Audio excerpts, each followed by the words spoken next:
ኢትዮጵያውያን በምንም ምክንያት ከሀገራቸው ከትውልድ ቀያቸው ይሰደዱ እንጂ በጋራ እንደሚያደርጋቸው ሁሉም ሀገራቸውን ቀያቸውን ያደጉበትና የኖሩበትን ምድር የመውደዳቸው ጉዳይ ነው። በድህነትም ኖረ በተድላ ሀገሩን ቀየውን የሚጠላ የለምና ተሰዶም የተሳካለት እንዳለ ሁሉ ሳይሳካለት ዓመታትን ቢቆይም እንዲሁ ይኖርም አለ። ሁሉም ቢሆንለት ቢሰምርለት መጨረሻው ወደ ወጣበት ሀገር ሐሳቡን አሳክቶ ቅሌን ጨርቄን ሳይል የመመለስ ፍላጎት አለው።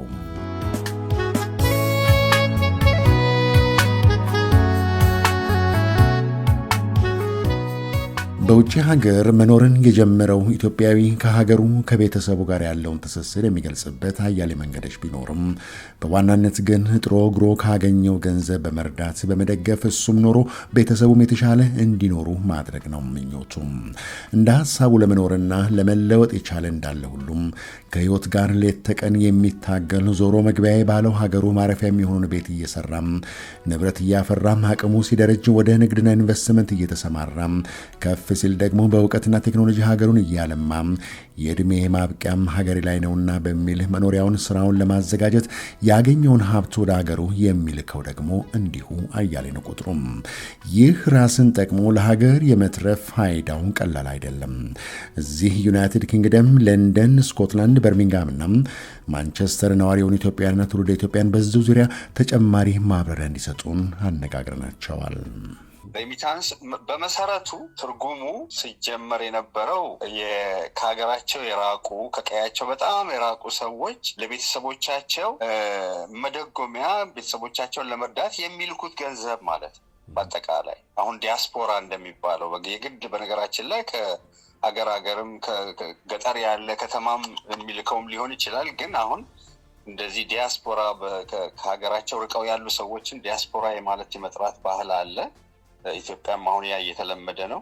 እነዛ ሰዎች ለተወለዱበት ሀገር ለቤተሰቦቻቸው ለቅርብ ዘመዶቻቸው ለመደጎም ኑሯቸውን እንዲያሻሽሉበት ወይም የዕለት ተዕለት ወጪያቸውንም ማንኛውንም ነገር ለዛ የሚልኩት ገንዘብ ማለት ነው። እና መሰረቱ ምንድነው የሚጠቅመው ብለን ስንል 2-3 ነገሮች አሉ። በተለይ 2 ዋና ጥቅሞች አሉ። አንደኛው ይሄ ቀደም ያልነው ነው። በብዙ ሚሊዮን የሚቆጠሩ ቤተሰቦችን ይደጉማል። በምግባቸው፣ በጤና ወይም ለትምህርት ይሆናል፣ ለምግብም፣ ለሌላም ነገሮችም ወይም ደግሞ እንደዛ አይነት ምንድነው ማህበራዊ ሴፍቲ ኔት አይነትም ሆኖ ነው እንትን የሚለው ዋናው። እና በብዛት እንደ ኢትዮጵያ ባሉ ሀገሮች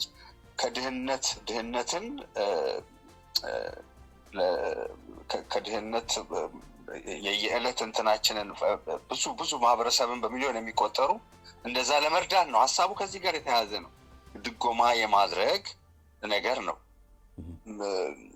ግን በኢትዮጵያ ሁኔታ ስናየው ይሄ ሐዋላ ብዙ ያልተዘመረለት የኢትዮጵያ ኢኮኖሚ ጀርባ አጥንት ነው ማለት ይቻላል። አፍሪካ ውስጥ ስንመለከት ይሄ እንግዲህ ሬሚታንስ በጣም የሚገርመው ነገር ፎሬን ዳይሬክት ኢንቨስትመንት ማለት ቀጥታ የውጭ ኢንቨስትመንት እና ኤድ ደግሞ ይሄ እርዳታ ከነዚህ ጋር ተዳምሮ ከነዚህ በላይ በተሻለ መልኩ የበለጠ አስተዋጽኦ ያለውና በዛ ላይ ደግሞ የተረጋጋ ነው። ከነዚህ ጋር እነዚህ ፍላክቹዌት እንዲያደርጉ ይችላሉ። የተረጋጋ ነው እና ጠቃሚነቱን በኋላ እናያለን በኢትዮጵያ አውድ ውስጥ ማለት ነው። በአፍሪካ ፖዚሽን ውስጥ ኢትዮጵያ የት ነው ያለችው ብለን ስንመለከት የመጀመሪያ ትልቅ ገንዘብ ተቀባይዋ በሬሚታንስ መልክ ወደ ሀገር ውስጥ ዜጎቿ የውጭ ያሉ ዜጎቿ የሚልኩ ግብጽ ናት። ወደ ዩኤስ ዶላር 24-25 ቢሊዮን በአመት ታገኛለች። አሁን ከዚህ በላይ ይሆናል።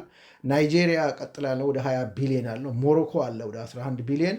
ከዛም የኢትዮጵያ አሁን የሚያስቸግረው እነዚህም የብላክ ማርኬት ባህሪ ቢኖራቸውም በአመዛኙ ግን የተሳለጠ ነገር ስላላቸው በቀጥታ ያስተላልፋሉ። ሁሉም ብላክ ማርኬት አላቸው።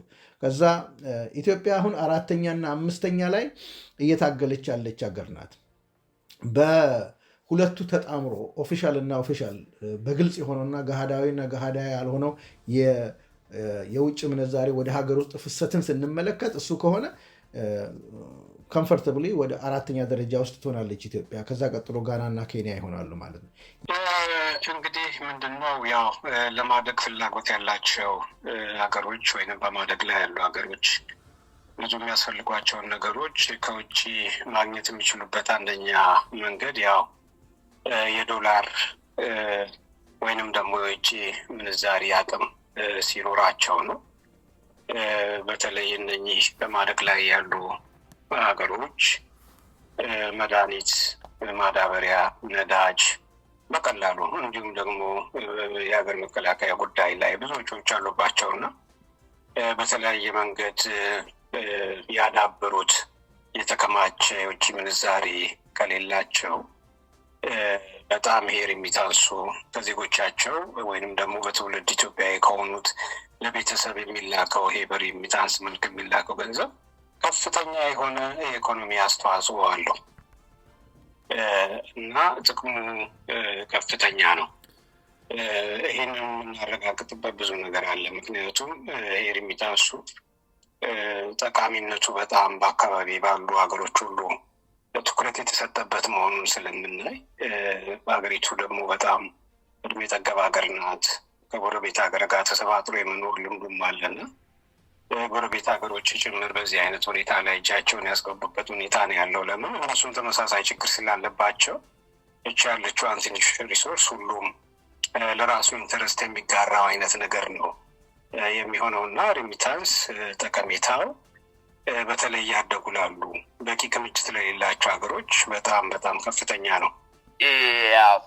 የአንድ ሬሚታንስ ጥቅሙ እጅግ በጣም ከፍተኛ ነው ለአንድ ሀገር እስፔሻሊ በሚያድጉ ሀገሮች እንደኛ ደሃ ለሆኑ ሀገሮች ሬሚታንስ የሚሰጠው ጠቀሜታ እጅግ በጣም ከፍተኛ ነው።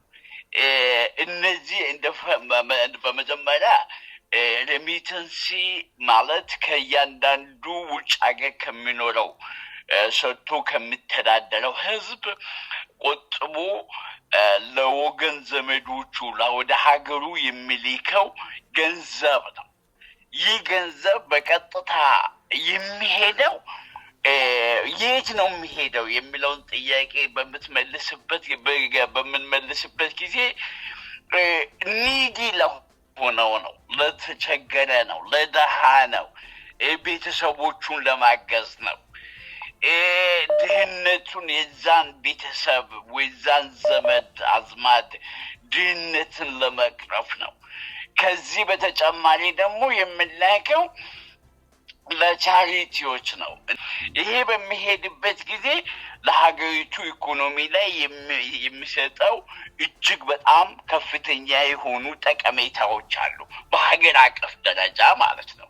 ወደ ሀገር አቀፍ ደረጃ ከቤተሰብ ወደ ሀገር አቀፍ በምታመጣበት ጊዜ ሀገር ማለት ህዝብ ነው። ህዝብ ማለት እያንዳንዱ ፋሚሊ ነው። ይህ እስከ ቅርቡም በተለምዶ ለዓመታት የቆየ የገንዘብ አላላክ ስርዓት ይጠቀም የነበረው ኢትዮጵያዊና ትውልደ ኢትዮጵያዊን መለስ ብለን የነበረውን ስርዓት ስናስታውስ ደግሞ አሁን ዲጂታል ዘመን ይሄ እንዳልከው ምንድነው አይቲ ምንድነው የኢንፎርሜሽን ቴክኖሎጂ ትልቅ ዲጂታል ወይም በሆነበት ነው ያለ ነው። ከዛ በፊት በሶስት መንገድ ይሄዳል ገንዘብ ከውጭ ሀገር ያሉ ሰዎች ዲያስፖራው ብንበለው የሚልኩ በሶስት መንገድ አለ። አንደኛው ወደ ሀገር ቤት በሚገቡበት ጊዜ በኪስ በመያዝ ወይም ከእቃዎቻችን ጋር ምናምን በመሸጎጥ እንደዚህ አይነት ምናምን ዶላርን ወይም ዩሮን ወይም ፓውንድን በመያዝ ነበር የሚካሄደው፣ በጥሬ ገንዘብ ማለት ነው። እጅ በእጅ በኋላ የሚሄድ አይነት ነው ማለት ነው የውጭ ምንዛሪ የሚገባ ወደ ሀገር። ሁለተኛው ኢንፎርማል ሐዋላዎች፣ ይሄ ህገወጥም ብንለው ምንድነው ኢንፎርማል፣ ይሄ በደንብ ጥቁር ገበያ የሚባለው በገበያ ወይም በምን እንደገናም ላይሰንስ ድም ተደርጎ ህገወጥም ነው ያልኩትም ለዛ ነው። በመተማመን ነበሩ። እዚህም እኔም አድርጌ አውቃለሁ። የመጀመሪያውበት አመታት ብዙ ያኔ አሉ። አንድ ሁለት ኤጀንሲ እንትና ነው ይባላል አለ። አሁን ቦታውም ራሱ ዛሬ እንጀራ ገዝቼበታለሁ እንደዛ አለ ይሄንን ያህል ስጥልኝ ምናምን ለዋለው ሰጠዋለው 100 ፓውንድ ከሰጠሁት አገር ቤት ያሉ የሱ ወኪሎች ያንን ብር ያደርሱልሃል በመተማመን ነው።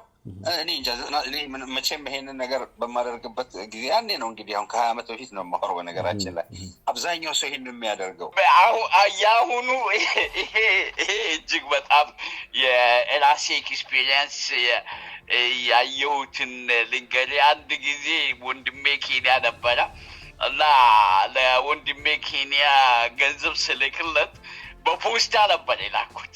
በፖስታ ውስጥ እንትምይለት በፖስታ በተለያየ እንዳይታይ ፓውንድ በውስጡ እንዳይታይ ለጣጥፌ ነበር የላኩለት ማለት ነው። እና ፖስታውም ተከፈተ። ከዛ በኋላ ገንዘቡም አልደረሰውም፣ ተበላ። በሌላ በኩል ደግሞ በተለያየ ሰው ጠብቀ ወይ ኤርፖርት ላይ ጠብቀ ይችን አድርስልኝ ብለህ የምትልከው አለ እና በዛ ላይ ገንዘቡንም ሉዝ ማድረግ አለ። ሪስኩ ኃይለኛ ነው።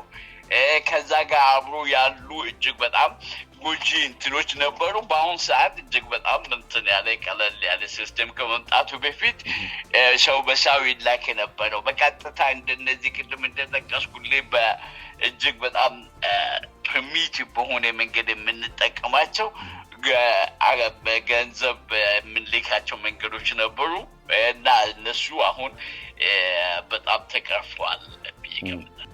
ከዚህ ቀደም የነበረው ነገር ምንድን ነው? ያው በእጅ መቀባበሉ ሁኔታ አለ። በእጅ መቀባበሉ ሁኔታ አለ። በካሽ ትራንዛክሽኖች አሉ። በዛ መልኩ የሚገፋባቸው ሁኔታዎች ነበሩ። አይ ቲንክ ይሄ አሰራር በጣም ስር የሰደደ በየደጁ ያለ እና የተለመደ አካሄድ ስለሆነ እየቀጠለ ያለ መሆኑን ነው የምንረዳው። የሐዋላ ኔትወርኮች አሉና በእነዚህ ድርጅቶች ሐዋላ ይላካል። በዚህ መንገድ ነበር። አሁን ግን የተቀየሩ የመጡ ነገሮች አሉ። ለምንድን ነው እነዚህን የሚጠቀሙባቸው ሲባል አንዳንዴ ፋስት ናቸው። ወስዶ ለአክስቱ ልጅ ይሰጣል። ይታመናሉ። ይሄ ትረስት ነው ትልቁ ነገር። ገንዘቤን በሱን አምነዋለሁ ለምትለው ሰው ነው የምትሰጠው። ፎርማላይዝ አይደለም። ዶክመንት አያስፈልገውም፣ ምን አያስፈልገውም። ስለዚህ ኢንፎርማል ነው። ኖ ዶክመንቴሽን ምንም አያስፈልገውም። ሪስክ ግን አለው፣ ግን ኮንቪኒየንስ ደግሞ አለው። ሪስክ ቢኖረውም ግን ምቹ ነው። የሚመች መንገድ እሱ ስለሆነ በዛ በኩል ትልካለህ። ገንዘቡ አክስት ጋር ደረሰ። በኋላም ከደረስክ በምኗም ባንኳ ውስጥ ገንዘቡ ገብቶላታል። በቃ እፎይ ትላለህ፣ ትረስት ታደርጋለህ፣ እጅ ላይ አለ። አሁን ቴክኖሎጂ እየጨመረ በመጣበት ጊዜ ይሄ ነው እንግዲህ የተቀየረው ነገር ቢኖር ምንድነው? ሞባይል መኒ፣ ይሄ ዲጂታል ዋሌት አለ፣ ኦንላይን ባንኪንግ አለ። እንኳን እነዚህ ኢትዮጵያ ውስጥም ስላለ በዚህ ላይ ቶሎ ሰው ገንዘቡን አሳልጦ ከየትኛውም የዓለም ክፍል ገንዘቡን በዛ ውስጥ መላላክ ቻለ ማለት ነው። ሌላው ደግሞ ላይሰንስድ የሆነ ይሄ መኒ ትራንስፈር ኦፕሬተርስ የሚባሉ እነሱም አሉ። በእነሱም በኩል ገንዘብ ይልካል። ላይሰንስድ ሆኖ በእነሱ በኩል ይልካል ማለት ነው። እነዚህ የሐዋላ ድርጅቶች ማለት ነው። አሁን ዓለም ወደ አንድ ስርዓት የመጣ ይመስላል። ቴክኖሎጂው ከድምፅ አልፎ በቪዲዮ በቅጽበት የመገናኘት ዕድልን ፈጥሯል። የገንዘብ አላላክ ስርዓቱን በዚያው ልክ እየዘመንም ከ3 እስከ 7 ቀናት ያውም በእምነት ይላክ የነበረን ስርዓት በደቂቃዎች ወደሚፈልገው የዓለም ክፍል ገንዘብ ለማዘዋወር ዕድል አምጥቷል። ዳያስፖራው ገንዘብ ወደ ቤተሰቡ ሲልክ አለው ከማለት ባሻገር ዕለት በዕለት ግንኙነቱን ፈጥሯል። ኃላፊነቱን በፍጥነት ተወጥቷል። ድጋፉን ማፋጠኑ በጎ የሆነ አስተማማኝ መከላከያ ፕላትፎርም አግኝቷል። ሆኖም ግን የዲጂታል እድገቱ እንዳለ ሆኖም በአንድ ከተማ የምንዛሪ ተመኖች እርስ በርስ የተለያዩ ሆነው ለምርጫ ዕድልን ቢሰጡም አሁን ድረስ ግን የተለመደው መንገድ የሚጠቀሙ በርካታ ዜጎች አሉ። የገንዘብ አላላክን በመረጃ በሕጋዊነትና በአስተማማኝነት የማድረስ አማራጭ ብቅ ባለበት ወደ ተለመደው የአላላክ ስርዓት ማዘንበሉ አሁንም ይታያልና ለምን የሚል ጥያቄን ለእንግዶቻችን አቅርበናል።